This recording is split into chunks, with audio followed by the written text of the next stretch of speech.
ভাই এই খেতে আর তোমার কাজ করা লাগবে না।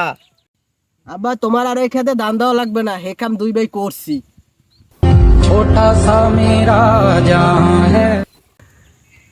আমি জানতাম যে আমার পোলা দুইটাই ভবিষ্যতে আমার মুখ উজ্জ্বল করবে। তা কি হরছো বাজান তোমরা? আব্বা আমি যা ভাবছেন হেয়া না, মোরা এই জায়গা বেচা দুই ভাই আর 1.5 কিনছি। কি? ওরে হালার বো হালারা কামটা হরছো কি? ওরে বাউগার হয়ে